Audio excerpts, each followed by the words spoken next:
Mark సువార్త 3వ అధ్యాయం 13వ వచనాన్ని చదువుదాం. ఆయన కొండ ఎక్కి తనకిష్టమైన వారిని పిలువగా వారు ఆయన యుద్ధకు వచ్చిరి.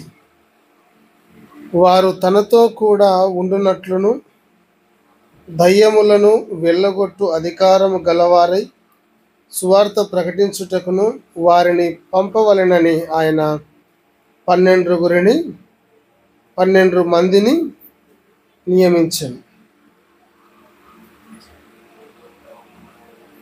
క్రీస్తునందు ప్రియులారా, ఇక్కడ దేవుని వాక్యం ఏమని సెలవిస్తుందంటే, ఆయన కొండ ఎక్కి తనకిష్టమైన వారిని పిలువగా,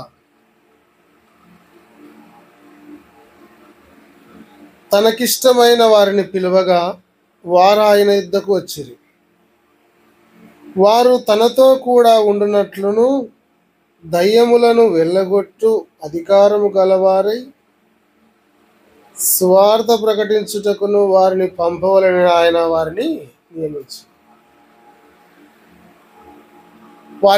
ఆయనకి ఇష్టమైన వారిని దేవుడు పిలిచాడంట.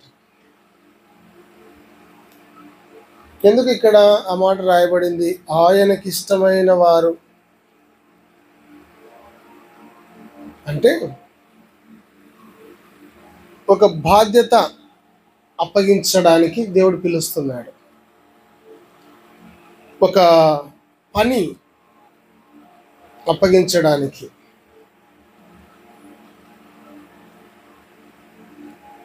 తనతో పాటు ఉండాలని, ఆయన చెప్పిన పని చేయాలని ఆయన వారిని నియమించుటకు పిలుస్తున్నాడు. తనకిష్టమైన వారిని దేవుడు పిలిచాడు. ఎందుకు అంటే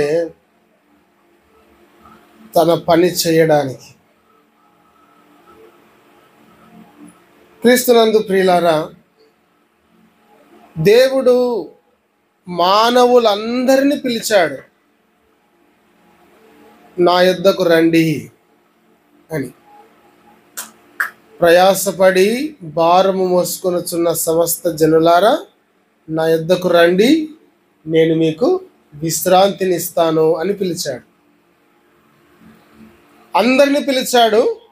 అయితే ఆయన యొద్దకు ఎందరైతే వచ్చారో ఆ వచ్చిన వారిలో ఎందరైతే తనకు ఇష్టముగా తన చిత్తము నెరవేర్చే వారిగా ఉన్నారో మరలా వారిని ప్రత్యేకముగా దేవుడు పిలిచి వారికి బాధ్యతలను దేవుడు అప్పగిస్తున్నాడు.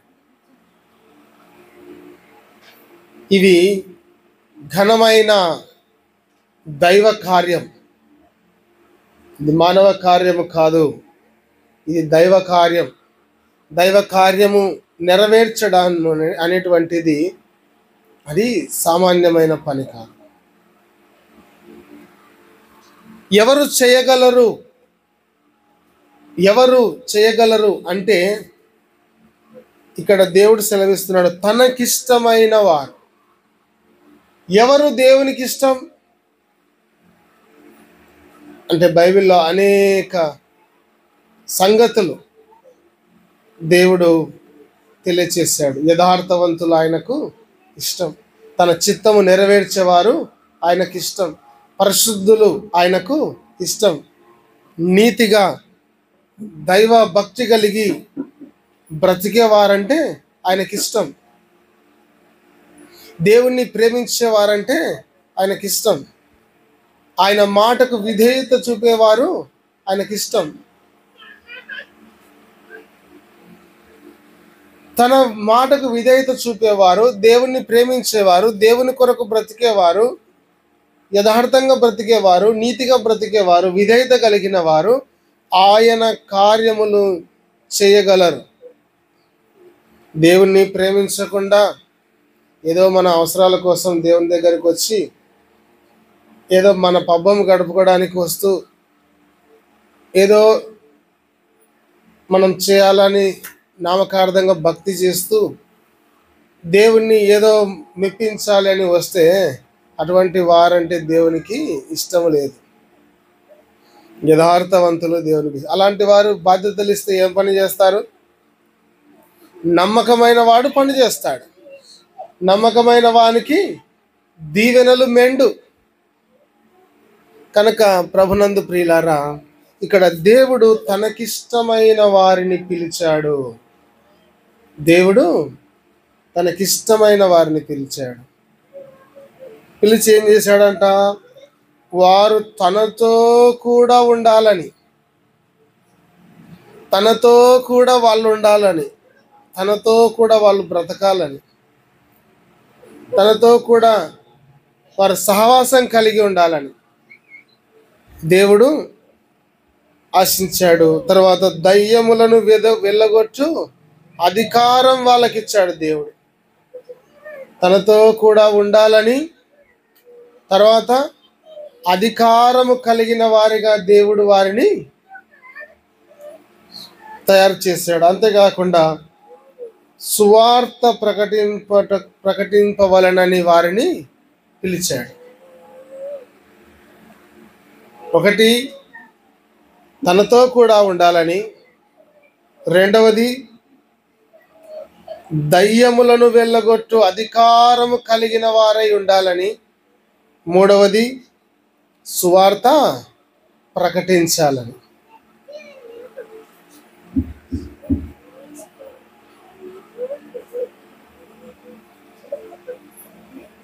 తనకిష్టమైన వారు ఎలా ఉండాలని దేవుడు కోరుకుంటున్నాడు?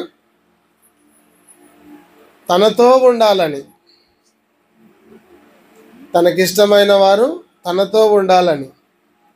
రెండవది, అధికారము కలిగిన వారై ఉండాలని. మూడవది, సువార్త ప్రకటించాలని. మొదటిగా తనతో ఉండుట. తనతో ఉండుట అనగా దైవ సహవాసం, దేవునితో సహవాసం చేయడం.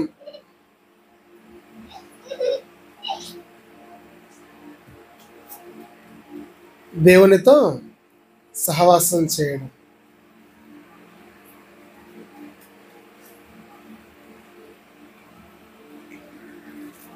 ప్రార్థన, ఆరాధన, సంఘ సహవాసము, వ్యక్తిగత ప్రార్థన, దేవుణ్ణి ప్రేమించి ఆయనను స్తుతించుట, ఆయనను కీర్తించుట, ఆయనతో ఉండడం, ఈ సహవాసం కలిగి ఉండాలి. సహవాసము చేసేవారు వేరు, మిగతా వాళ్ళు వేరు. మనకెంతో మంది తెలుసు. అమ్మ, నీకు ఎంతమంది తెలుసు వైఎస్ నగర్లో అంటే చాలా మంది పేర్లు చెప్తావు నువ్వు. ఎంతమంది తెలుసు మీకు? నాకు ఒక 10 మంది తెలుసు అని ఒకరు అంటారు. నాకు 50 మంది తెలుసు అని ఒకరు అంటారు. నాకు ఊరంతా తెలుసు అని ఒక మంది అంటారు. ఊరు మందల్లా తెలుసులే నీకు. నీతో సహవాసం చేసేటోళ్ళు, నీతో పాటి ఉండేవాళ్ళు ఎంతమంది అంటే ఎన్ని పేర్లు చెప్తావు? ఒకరో ఇద్దరో. ఎంతమంది పేర్లు చెప్తారు? ఒకరో ఇద్దరో. నువ్వు వాళ్ళకి ఏదన్నా పని చెప్పాలన్నా వాళ్ళకే చెప్తావు. నీకు ఏదన్నా సంతోషం కలిగిన వాళ్ళతోనే పంచుకుంటావు, దుఃఖం కలిగిన వాళ్ళతోనే పంచుకుంటావు. కానీ నీకు ఊరు మందల్లా తెలుసు. కానీ ఎవరి దగ్గర నువ్వు కూర్చుంటావు, ఎవరితో నువ్వు ఉండాలని ఇష్టపడతావు అంటే ఆ ఒకరు ఇద్దరు. అలాగే అనేక మంది ఉన్నారు ప్రార్థనకు వచ్చేటోళ్ళు. ప్రార్థనకు వచ్చేవాళ్ళు, మందిరానికి వచ్చేవాళ్ళు అందరూ ఉన్నారు. కానీ అందరిలో దేవుణ్ణి ఎవరు ప్రేమిస్తున్నారు? దేవుణ్ణి ఎవరు నిజంగా యథార్థంగా ప్రేమిస్తున్నారు? ఎవరు విధేయత చూపడానికి ఆయన చెప్పండి ప్రభా, నీ వాక్యం వినిపించండి ప్రభా, నీ వాక్యానుసారంగా నేను బ్రతుకుతాను ప్రభా అని ఎవరు ఆ సమర్పణ కలిగి ఉన్నారు? ఆయన పని చేయడానికి ఎవరు భారం మోసుకుంటున్నారు? ఆయన కొరకు జీవించాలని ఎవరు ఇష్టపడుతున్నారు? ఇదిగో వారినే దేవుడు పిలుస్తాడు, వారికే దేవుడు బాధ్యతలను అప్పగిస్తాడు. వచ్చిపోతే కాదు కానీ సహవాసం ఉండాలి దేవునితో. ఏముండాలి? సహవాసం, వ్యక్తిగత సహవాసం. ఆయన ఎవరికి దూరముగా ఉండువాడు కాదు. చెప్పండి, ఆయన ఎవరికి దూరముగా ఉండేవాడు కాదు. ఆయనకు పక్షపాతం లేదు. ఆయన ఎవరికి దూరముగా ఉండేవాడు కాదు ప్రియులారా. కాబట్టి ఒకటి, మనము దైవ సహవాసం కలిగి ఉండాలి. ఏం కలిగి ఉండాలి చెప్పండి? సహవాసం. సహవాసం ఉందా నీకు? సహవాసం, వ్యక్తిగత సహవాసము, ఏకాంత ప్రార్థన, దేవుని మాటలు వినే భాగ్యం, నువ్వు ఆయనతో మాట్లాడే ధన్యత, ఇది నీకుందా? దేవుడు తనకిష్టమైన వారిని పిలిచాడు. ఎందుకంటే వారు తనతో కూడా ఉండాలని, తనతో కూడా ఉండాలని. ఈరోజు నువ్వు ఇష్టమైన వాడవుగా, ఇష్టమైన దానవుగా ఉంటే దేవుడు నిన్ను కూడా పిలుస్తాడు తన పని కొరకు. ఘనమైన దైవ కార్యము చేయడం కొరకు అనేకులను మరణములో నుండి, నిత్య నాశనములో నుండి, భయంకరమైన నాశనపు ఊపి, నరక శిక్ష నుండి తప్పించే బాధ్యత దేవుడు నీకు ఇచ్చాడు. ఆ పనిలో నిన్ను పాలుభాగస్తునిగా చేశాడు. అగ్నిలో నుండి లాగినట్టు కొందరిని లాగండి అన్నాడు. అనేకులు నాశనమైపోయే వారిని రక్షించే దానవుగా, రక్షించే వాడవుగా నిన్ను చేస్తాడు దేవుడు. నువ్వు రక్షించబడమే కాదు, నువ్వు మాత్రమే కాదు నిత్య జీవం పొందడం, నీ ద్వారా అనేకులు నిత్య జీవం పొందేవారిగా, అనేకులు క్రీస్తు ప్రభుని తెలుసుకునేవారిగా, అనేకులు రక్షణ పొందేవారిగా నీ నుండి నిన్ను ఉపయోగించుకొని తన పని కొరకు నిన్ను ప్రతిష్ఠించి బలపరిచి సహాయకుడై ఉండి ఆయన నిన్ను నడిపిస్తాడు, నీకు సహాయం చేస్తాడు. అనేకులను రక్షించేదానిగా, రక్షించేవాడిగా చేస్తాడు దేవుడు. అనేకులను ఆదరించేవానిగా, ఆదరించే తల్లిగా నిన్ను పెడతాడు దేవుడు. తన పని కొరకు అనేకులకు ఆశీర్వాదకరమైన పాత్రగా, ఆశీర్వాదకరమైన బిడ్డగా నిన్ను చేస్తాడు. అనేకుల స్వస్థత కొరకు ప్రార్థన చేసేవానిగా, ప్రార్థన చేసేదానిగా చేస్తాడు. భయంకరమైన శాపముతో నాశనమై, తీరని సమస్యలతో, తెగని రోగములతో నలిగిపోతున్న వారిని ఇదిగో రక్షించి బాగు చేసి వారిని దేవుని సన్నిధిలో ఆనందింపజేసే పనిలో నిన్ను దేవుడు వాడుకుంటాడు. అలా వాడుకోవాలి. అనేక మందికి ఆశీర్వాదకరంగా ఉండాలి. అనేకులను క్రీస్తు కొరకు సంపాదించి రేపు దేవుని యొక్క రాకడలో ఇదిగో ప్రభువా, నువ్వు నాకు ఇచ్చిన జీవితంలో ఇంత సేవ చేశాను, ఇంతమందికి సువార్త చెప్పాను, ఇదిగో ఇంతమంది కోసం ప్రార్థన చేశాను, ఇంతమందిని నేను నీ తట్టు త్రిప్పాను అని తల ఎత్తుకొని బ్రతికేవారిగా, తల ఎత్తుకొని ఆయన ఎదుట నిలబడేవారిగా ఉండాలి. బల మంచి నమ్మకమైన మంచి దాసుడా అని దేవుడు నిన్ను పిలిచే తట్లు మనం ఉండాలి. అలా ఉండాలి అంటే దేవునికి ఇష్టమైన వారిగా ఉండాలి. మొదటిగా చెప్పండి, ఎలా ఉండాలి? దేవుని పనిలో మనం భాగస్వామ్యం కావాలంటే, దేవుని సన్నిధిలో ఈ దేవుని దగ్గర పని దొరకాలి అంటే ఏం చేయాలి? ఇష్టమైన వారిగా ఉండాలి. ఎవరిని పిలిచాడు దేవుడు పని కొరకు? చెప్పండి, ఇష్టమైన వారిని పిలిచాడు. రక్షణ పొందండి, నరకం తప్పించుకోండి, శాపము తొలగించుకోండి, దీవించబడని ఎంతమందిని పిలిచాడు? అందరిని పిలిచాడు. కానీ తన పని చేయడానికి ఎంతమందిని పిలిచాడు అంటే తనకిష్టమైన వారినే పిలిచాడు. ఇప్పుడు మీరు ఏదన్నా పర్సనల్ పని మీద పోతున్నారనుకోండి, ఎవరిని పిలుచుకుంటారు? నీకు ఇష్టమైన వాళ్ళను పిలుచుకొని పోతాం. ఇప్పుడు మీరు ఏదైనా ఒక వస్తువు కొనాలి అనుకోండి, ఒక జత కమ్మలు కొనాలనుకోండి, ఎవరిని తోలుకపోతావు అంగడికి? నీకు ఇష్టమైన వాళ్ళని తోలుకపోతావు. నీకెవరు ఇష్టమో రండి కదా. నీకు ఇష్టమైన వాళ్ళు నీ దగ్గర ఉండాలని నువ్వు ఎట్లా ఆశపడతావో, దేవుని ఆశ కూడా ఏంటంటే నువ్వు దేవునితో ఉండాలని. దేవుడు నీ మీద ఆశపడి నువ్వు తనతో ఉండాలని దేవుడు ఎదురు చూస్తున్నాడు. మనమేమో నాదే నాకు మస్తుగా అయింది ప్రభా ఏమంటున్నాం?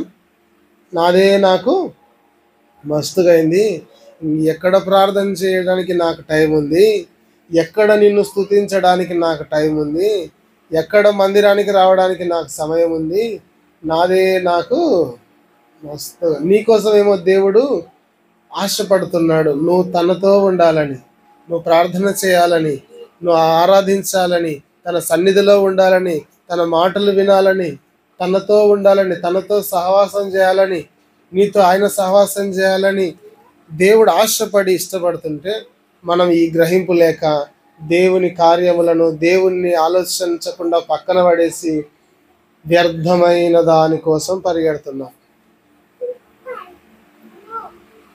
మన పని పాటలు నేను చేసుకోవద్దని చెప్పడం లేదు, అదే కాదు జీవితం. దేవుణ్ణి మనము సహవాసం చేసే వారిగా ఉండాలి. ఒకటి, తనకిష్టమైన వారిని దేవుడు పిలిచాడు. ఆయన కొండ ఎక్కి తనకిష్టమైన వారిని పిలువగా వారు ఆయన యొద్దకు వచ్చిరి.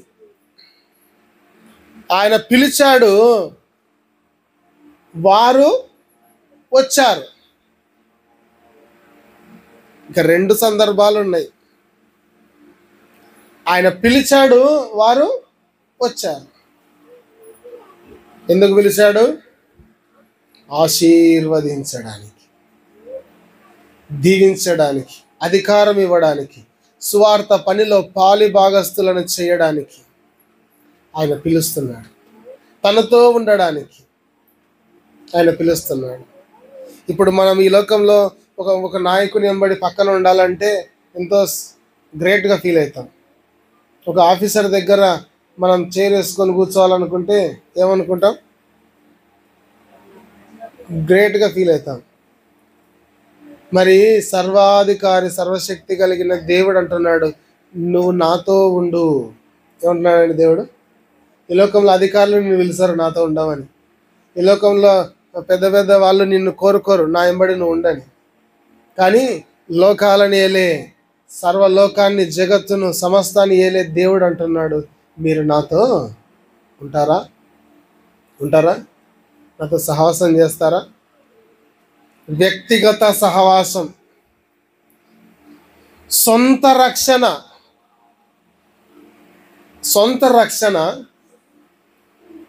వ్యక్తిగత ప్రార్థన, వ్యక్తిగత సహవాసం. ఇది వ్యక్తిగతమైన దేవునితో సహవాసం, అందరిలో కాదు. పర్సనల్గా దేవునితో సహవాసం, వ్యక్తిగత సహవాసం. ఆయన పిలిచాడు, వాళ్ళు వచ్చారు. ఈరోజు నిన్ను పిలుస్తున్నాడు దేవుడు. వస్తావా ఆయనతో ఉండడానికి?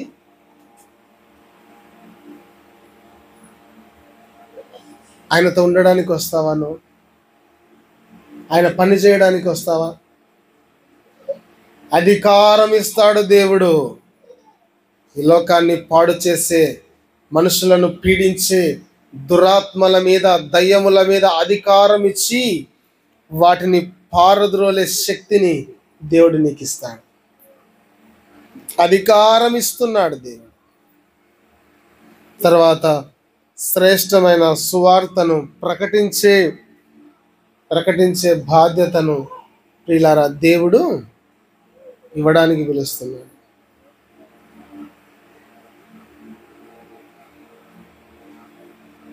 దయ్యముల మీద, దయ్యములను వెళ్ళగొట్టు అధికారం యేసు నామమున ప్రార్థించి సాతానా వెళ్ళిపో అంటే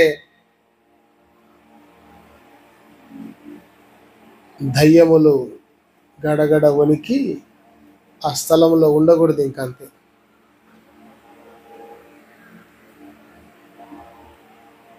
అధికారం ఎవరికి ఇస్తున్నాడు దేవుడు? నీకు ఇస్తున్నాడు.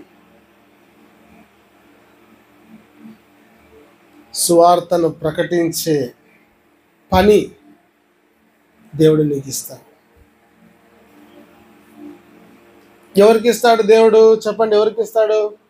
మామూలుగా ఎవరికి ఇస్తాడు? ఎవరిని పిలిచాడు? తనకిష్టమైన వారిని పిలిచాడు. ఎందుకు పిలిచాడు? తనతో ఉండాలని. ఎందుకు పిలిచాడు? దయ్యములను వెళ్ళగొట్టి అధికారం పొందుకోవాలని. ఎందుకు పిలిచాడు? సువార్తను ప్రకటించాలని. ఇది ఎవరికి సాధ్యం? దయ్యములను వెళ్ళగొట్టుట, సువార్తను ప్రకటించుట, తనతో దేవునితో ఉండుట. ఇది ఎవరికి సాధ్యం?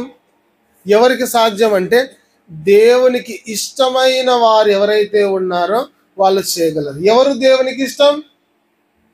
చెప్పండి, మరలా చెప్పండి. ఎవరు దేవునికి ఇష్టం? యథార్థవంతులు దేవునికి ఇష్టం.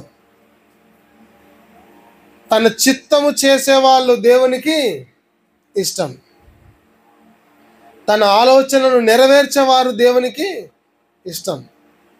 విధేయత చూపించేవారు దేవునికి ఇష్టం. నమ్మకమైన వారు దేవునికి ఇష్టం. మరి నువ్వు దేవునికి ఇష్టంగా ఉన్నావా? ఈరోజు యథార్థత ఉందా? మనలో యథార్థత ఉందా? దేవుని చిత్తాన్ని మనం చేస్తున్నామా? దేవుని చిత్తాన్ని మనం చేసే వారిగా ఉన్నామా? విధేయత కలిగిన వారిగా ఉన్నామా? నమ్మకమైన వారిగా ఉన్నామా? నీతిని, పరిశుద్ధతను కాపాడుకునేటువంటి వారిగా ఉన్నామా? ఆలోచించాలి. ఇదిగో తనకిష్టమైన వారు. దేవుడు చెప్పాలి, నువ్వు నాకు ఇష్టమైన వాడు. ఇష్టమైన వాడు.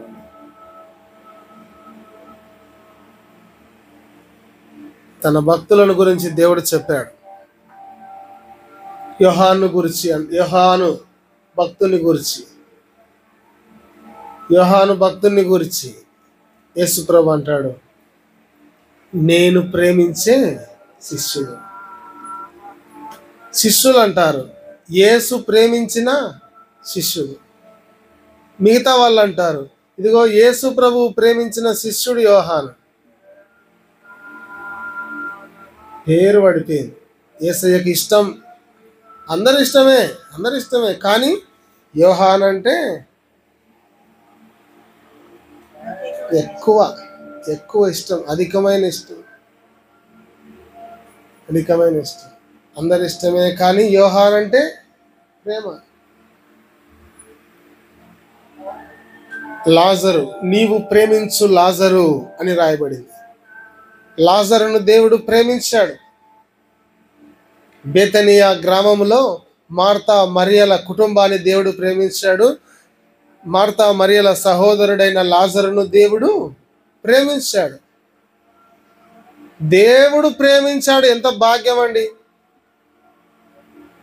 దేవుని చూపు వారి మీద ఉంది. దేవుని కనికరం వాళ్ళ మీద ఉంది. దేవుని మనస్సు వారి మీద ఉంది. ఆయన దృష్టి వాళ్ళ మీద ఉంది. ఆయన చెవులు వారు ఏం ప్రార్థన చేస్తారా, ఏం అడుగుతారా అని ఎదురు చూసేటిగా ఉన్నాయి. ప్రభువు కన్నులు నీతిమంతుల మీదను, ఆయన చెవులు వారి విజ్ఞాపనల వైపుకు ఆలకిస్తూ ఉన్నాయి. ఒకటి, దేవునికి పక్షపాతం లేదు. యథార్థముగా నమ్మకముగా ఉంటే ఆయన అందరినీ స్వీకరిస్తాడు. ఆయనకి ఇష్టమైన వానిగా బ్రతుకు. మనుషుల దగ్గర కాదు నువ్వు మార్కులు కొట్టుకోవాల్సింది, మనుషుల దగ్గర కాదు నువ్వు మెప్పు పొందాల్సింది. మనుషుడు నిన్ను ఇష్టపడేవాడుగా, నువ్వు ఇష్టపడేదానవుగా కాదు నువ్వు ఉండాల్సింది. ఎప్పటికీ ఇష్టం ఉండవు నువ్వు మనుషులకు. ఒకరోజు మంచి అంటాడు, ఒకరోజు చెడ్డ అంటాడు. నచ్చితే మంచిగా మాట్లాడతాడు, నచ్చకపోతే నీ ద్వారా సహాయం పొందిన వాడే నిన్ను దూషిస్తాడు. మనుషులు కాదు నిన్ను మెచ్చుకోవాల్సింది, మనుషులు కాదు నీకు మార్కులు వేయాల్సింది, మనుషులు కాదు నిన్ను ఘనపరచాల్సింది. దేవుడు మెచ్చుకోవాలి. ప్రభువు మెచ్చుకొని వాడే యోగ్యుడు. దేవుని దగ్గర మెప్పు పొందుట అది కావాల్సినది. ఈరోజు మందిరానికి వస్తున్నాం, సహవాసంలో ఉంటున్నాం. ఒక్క మాట గ్రహించండి, మనము దేవునికి ఇష్టమైన వారిగా బ్రతకాల. చెప్పండి, ఎలా బ్రతకాల? ఇష్టమైన వారిగా బ్రతకాలి. ఇష్టమైన వారిగా బ్రతకాలి. ఇష్టమైన వారి గురించి అంటున్నాడు దేవుడు. ఎందుకు పిలిచాడంట? తనతో కూడా ఉండునట్లు. నువ్వు దేవునికి ఇష్టమైన వాడవుగా ఉంటే దేవుడు నీతో ఉంటాడు నిత్యము. ఆయన ప్రత్యక్షత, ఆయన ప్రభావము, ఆయన సహాయము, ఆయన హస్తము, ఆయన కృప, ఆయన కనికరము నీపై, నీతో, నీకు నిత్యము ఉంచుతాడు. దేవుడే తోడుగా ఉంటే, దేవుడే తనతో పాటు నువ్వు ఉండాలని ఇష్టపడుతున్నాడు అనుకోండి. దేవుడే నీ దగ్గర ఉంటే ఏం కొదవా?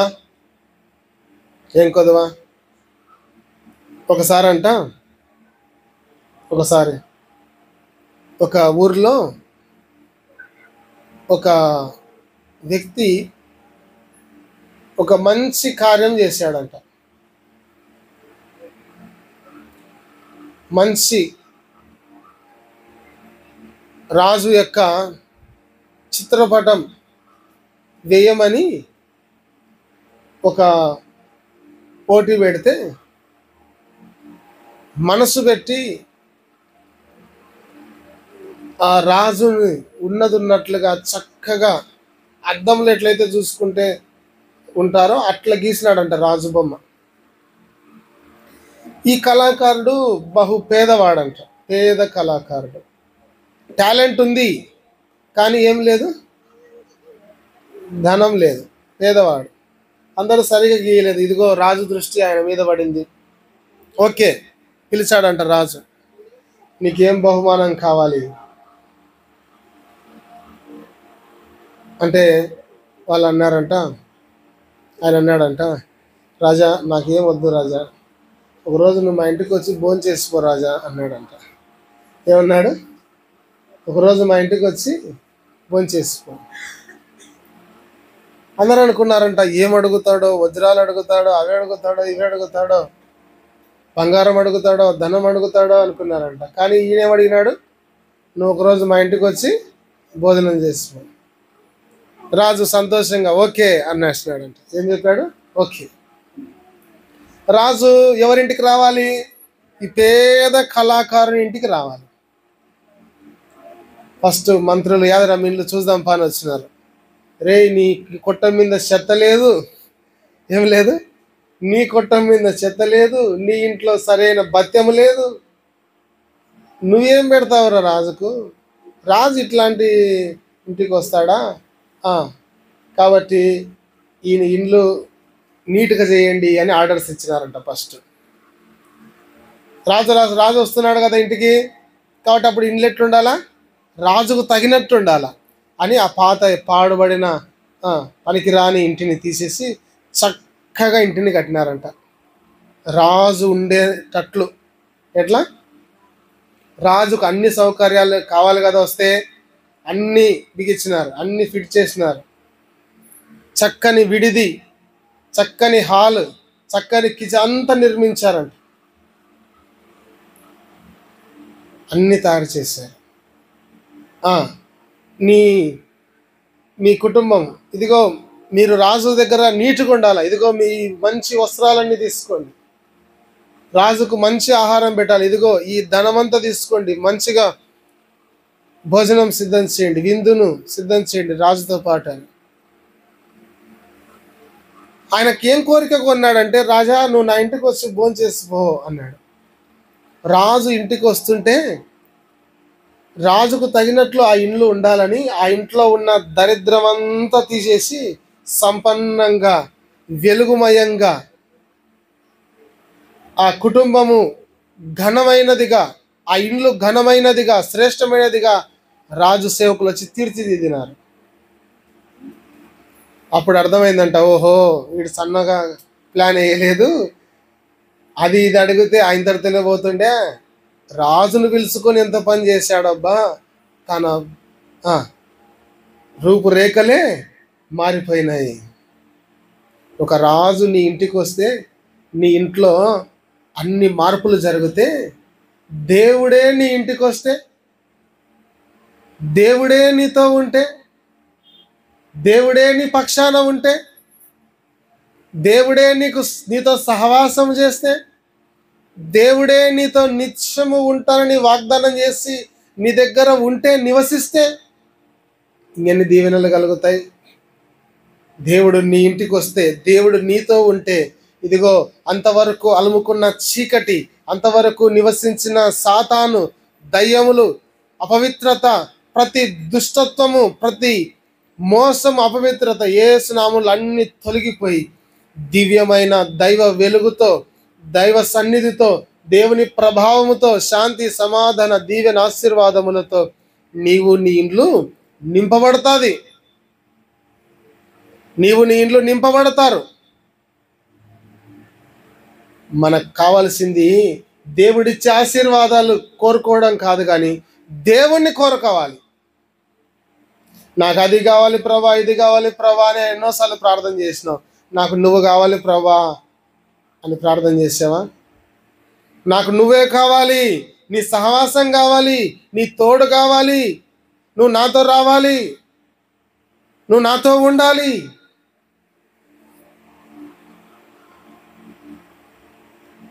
దేవుని దగ్గర ఈవులు పొందితే మంచిదే, కాదని లేదు, కానీ దేవుణ్ణే పొందుకుంటే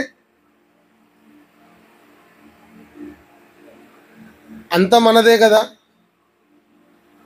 దేవుణ్ణే కలిగి ఉంటే ఇంకెంత ఆశీర్వాదం. దేవుడు నీతో నివసిస్తుంటే మన ఇంట్లో వాళ్ళని అంటుంటాం, ఏం పండించుకునేది లేదా ఇంటిని, ఊరికి రావడం పోవడం తిరగడం కాదు నాయనా, ఇంటిని ఏం చేయాలి నువ్వు. మన ఇంట్లో చెప్తుంటాం కదా యజమానులకు, ఆడవాళ్ళు చెప్తుంటారు మగవాళ్ళకు, ఏమంటుంటారు, ఇంటిని కొంచెము పట్టించుకో, నాకేం సంబంధం అన్నారనుకో, నువ్వు కాకుంటే ఎవరు పట్టించుకుంటారు అంటారా? కొట్లాడరా? నువ్వు కాకుంటే ఎవరు పట్టించుకుంటారు మమ్మల్ని, నువ్వు కాకుంటే ఎవరు చేస్తారు, నువ్వు కాకుంటే ఎవరు పెడతారు. దేవునితో కూడా నువ్వే నాకు చేయాలి, నువ్వు కాకుంటే నాకెవరు చేస్తారు. పట్టించుకోకుండా తిరుగుతాడా దేవుడు? పట్టించుకోడా? నీ దగ్గర ఏం తక్కువైందో తెలియదా? నీ దగ్గర ఏం లోటు ఉందో తెలియదా? నువ్వు ఏది కొదువై దుఃఖపడుతున్నావో తెలియదా? పట్టించుకోకుండా ఉంటాడా? ఇయ్యకుండా ఉంటాడా? అడగాలనా? అడగక మునుపే మన అక్కరలను తీర్చే దేవుడు. కాబట్టి దేవుణ్ణి మనం కలిగి ఉండాలా, దేవుని సహవాసం కలిగి ఉండాలా, దేవునితో మనం ఉండాలి. దేవుడు మనతో ఉండాలి, మనము దేవునితో ఉండాలి. ఇది ధన్యత, ఇది ఆశీర్వదించబడిన జీవితం. ఎవరుండాలి నీతో? దేవుడు ఉండాలి. దేవుడే నీ ఇంటికి వస్తే, దేవుడే నీ హృదయంలోనికి వస్తే, దేవుడే నీతో నివసిస్తే ఎంత బాగుంది కదా, ఎంత బాగుంది కదా. ఆ భాగ్యము, ఆ ధన్యత దేవుడు నీకు ఇవ్వడానికే ఈ మాటలు చెప్తున్నాడు ఈరోజు. ఈ వాక్యము నీతో సహవాసం చేయాలని దేవుడు ఇష్టపడి నీకు వినిపిస్తున్నాడు. ఈ వాక్యము దేవుడు తన పనిలో నిన్ను పాలిభాగస్తులుగా చేసుకోవాలని ఈ మాటలు వినిపిస్తున్నాడు. దయ్యములను వెళ్ళగొట్టే అధికారము పొందే వానిగా నువ్వు ఉండాలని ఈ వాక్యాన్ని దేవుడు నీకు వినిపిస్తున్నాడు. పొందుకుంటావా ఈ ఆశీర్వాదం? పొందుకుంటావా ఈ సహవాసం? పొందుకుంటావా ఈ బాధ్యత? సహవాసము, అధికారము, బాధ్యత. తనతో ఉండాలనేది దేవుని ఇష్టం, అది సహవాసం. దయ్యములను వెళ్ళగొట్టే అధికారం, రోగులను స్వస్థపరిచే అధికారం, పరిశుద్ధాత్మ దేవుని శక్తి ద్వారా గొప్ప కార్యాలు చేసే అధికారం దేవుడు నీకు ఇస్తాడు. అధికారం, సహవాసము, అధికారము, ఆయన సువార్తను ప్రకటించే బాధ్యత దేవుడు నీకు ఇస్తాడు. అవి మూడు నీవు పొందుకోవాలంటే నువ్వు ఎలా ఉండాలా? మరలా అడుగుతున్నాను, ఎలా ఉండాలి నువ్వు? ఆయనకు ఇష్టమైన వాడిగా, ఆయన ఇష్టపడేవానిగా నీవు ఉండాలి. ఇదిగో ఈ పని చేస్తున్నావు, నా దేవునికి ఇది ఇష్టం ఉండదు, నేను చేయను. ఇదిగో ఈ పని చేయాలి, ఇది నా దేవునికి ఇష్టం, నేను ఈ పని చేస్తా. ఇలా మాట్లాడడము నా దేవునికి ఇష్టం లేదు కాబట్టి నేను మాట్లాడను. ఇదిగో ఇట్లా మాట్లాడడం నా దేవునికి ఇష్టం, నా దేవునికి ఇష్టం వచ్చినట్లు మాట్లాడతా. నా దేవుడు నన్ను చూస్తున్నాడు, నా దేవుడు నన్ను గమనిస్తున్నాడు, నా దేవుడు నన్ను పరిశీలిస్తున్నాడు. నా మనసులో కానీ, నా తలంపులలో కానీ, నా క్రియలలో కానీ, నా చర్యలన్నిటిలో నా దేవునికి నచ్చని పని నేను చెయ్యను అనే తపన కలిగి, ఆశ కలిగి, ఆయనకి ఇష్టమైన వాడిగా నువ్వు బ్రతుకుతే, ఆయనకి ఇష్టమైన దానవుగా నువ్వు బ్రతుకుతే, చెప్పండి, దేవుని సహవాసం పొందుకుంటావు, అధికారం పొందుకుంటావు, బాధ్యత పొందుకుంటావు. ఉందామా దేవునికి ఇష్టమైన వాడిగా? యాకోబుకు 12 మంది కుమారులు. ఎంతమంది చెప్పండి? ఎవరైనారు అధికారి? ఎవరైనారు రాజంతటి వాడు? చెప్పండి, ఎవరైనారు? జోసెఫ్, యోసేపు. ఎందుకైనాడు? మిగతా 11 మంది ఎందుకు వాళ్ళు అధికారులు కాలేకపోయారు అంటే, వారు తన తండ్రి ఎదుట సరిగలేరు, తన దేవుని ఎదుట సరిలేరు. ఎవరయ్యారు రాజు? రాజంతటి వాడు ఎవరయ్యారు? యోసేపు అయ్యాడు. యెషయికి ఉన్న కుమారులలో ఇశ్రాయేలును పరిపాలించే రాజుగా ఎవరు ప్రతిష్ఠించబడ్డారు? దావీదు ఒక్కడే. ఇంకా లేరా యెషయికి కుమారులు? ఉన్నారు, కానీ వారు దేవుని ఇష్టానుసారాలు కాదు, దేవుని చిత్తాన్ని నెరవేర్చేవారు కాదు, దేవుణ్ణి ప్రేమించేవారు కాదు, దేవుని కొరకు బ్రతికేవారు కాదు. దేవుణ్ణి ప్రేమించిన దావీదు, దేవుణ్ణి స్తుతించిన దావీదు, దేవుణ్ణి ఆరాధించిన దావీదు రాజుగా ఉన్నతమైన స్థితిలో దేవుడు తీసుకొని పెట్టాడు. గమనించండి. ఎక్కడైనా కానీ ఏ సందర్భంలో అయినా కానీ ఎవరైతే దేవుని ప్రేమిస్తారో, ఎవరైతే యథార్థవంతులుగా ఉంటారో, ఎవరైతే పరిశుద్ధతను కాపాడుకుంటారో, ఎవరైతే నీతిగా బ్రతుకుతారో, ఎవరైతే దేవుడు చూస్తున్నాడు అనే స్పృహ కలిగి, చెప్పండి, మనుషులు చూస్తున్నారని కాదు, కొంచెం చిన్నగా మాట్లాడరు, కొంచెం చిన్నగా మాట్లాడు. ఆయన ఏమన్నా అనుకుంటాడు. మా కొంచెంసేపు ఉండమ్మా, వాళ్ళు పోయినాక చేసుకుందాంలే మనం వల్ల వాళ్ళు ఏమన్నా అనుకుంటారు. కొంతమంది చేస్తుంటారు, కొన్ని ప్రార్థనలకు పిలుస్తారా మమ్మల్ని, పిలిచి మేమున్నప్పుడు ప్రార్థన చేయించుకుంటారు, మేము పోయినాక మళ్ళీ వేరేది చేసుకుంటారు వాళ్ళు. మా ఇమ్మడే వెళ్ళిపోతాడు అనుకుంటున్నారేమో దేవుడు కూడా వస్తాడు, వాళ్ళ ప్రార్థన అయిపోతేనే పోతాడు అనే ఫీల్ అవుతుంటారు అనమాట వాళ్ళు. మీరు చేసేది మీరు చేయండి పాస్టర్ అన్న, మీరు చేసేది మీరు చేయండి పాస్టర్ గారు, మీరు పోయినాక మేము చేసేది మేము చేసుకుంటాం కదా.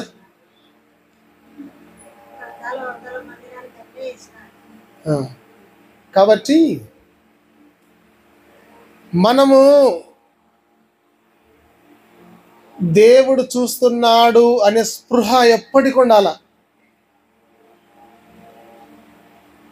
మన అంతరంగమును ఎరిగినవాడు. నువ్వు ఏం ఆలోచన చేసేది కూడా దేవునికి తెలుసు. నువ్వు కూర్చుంటుట, నువ్వు లేచుట, నువ్వు పండుకొని ఉండుట దేవుడు ఎరిగినవాడు. ఏ స్థలములో ఉన్నా, ఏ స్థితిలో ఉన్నా నా దేవునికి నేను ఇష్టంగా బ్రతుకుతా అనే స్పృహలోనికి వస్తే నీకు ఈ ఆశీర్వాదం దొరుకుతుంది. ఏం ఆశీర్వాదం అది చెప్పండి? ఏమేమి ఆశీర్వాదాలు? 1 సహవాసం, 2 అధికారం, 3 బాధ్యత. పని చేసే బాధ్యత. 1 సహవాసం, 2 చెప్పండి అధికారం, 3 బాధ్యత. పని చేసే బాధ్యత. ఇప్పుడు మన ఇంటికి ఎవరైనా ఎప్పుడైనా 10 మంది చుట్టాలు వస్తారు, 10 మంది ఉంటారు చుట్టాలు అనుకోండి. అంటే మీ ఇంటికి 10 మంది చుట్టాలు వచ్చినారు, ఇంటి నిండా మనుషులు ఉంటారు. మన ఇంట్లో ఎవరు కసు కొట్టాలా? వచ్చిన వాళ్ళు కొడతారా, మనం కొట్టాలా? నువ్వు పెద్దదానివి, ఏమంటే నువ్వు పెద్దదానివి, ఇంటికి వచ్చిన వాళ్ళు నడుచావా, ఇంట్లో వాళ్ళు నడుచావా కొట్టవని? ఎందుకు ఆ బాధ్యత అంటే అది నా వాళ్ళు కాబట్టి, నా ఇండ్లు కాబట్టి, నా బిడ్డలు కాబట్టి మీరు చేయాలి, బయట వాళ్ళు కాదు. దేవుడు కూడా నా బిడ్డలు, నన్ను ప్రేమించేవారు, నేను ప్రేమించేవారు కాబట్టి వాళ్ళతో పని చేయించుకుంటా అంటాడు దేవుడు. కాబట్టి దేవునికి సొంతమైన వారిగా, దేవుని ప్రేమించే వారిగా ఉందాం. దేవుని చేతుల్లో బలమైన పాత్రలుగా, ఆశీర్వాదకరమైన పాత్రలుగా బ్రతికి దేవుని కొరకు ఫలవరతమైన జీవితాన్ని జీవించి మనము దీవించబడి అనేకులకు ఆశీర్వాదకరమైన పాత్రలుగా నిన్ను నన్ను మనందరిని నిలబెట్టాలనేది దేవుని చిత్తం. కాబట్టి దేవునికి ఇష్టమైన వారిగా బ్రతుకుదాం. అటు కృప, సహాయము, సన్నిధి దేవుడు మనందరికి అనుగ్రహించును గాక. ఆమేన్. ప్రార్థన చేసుకుందాం.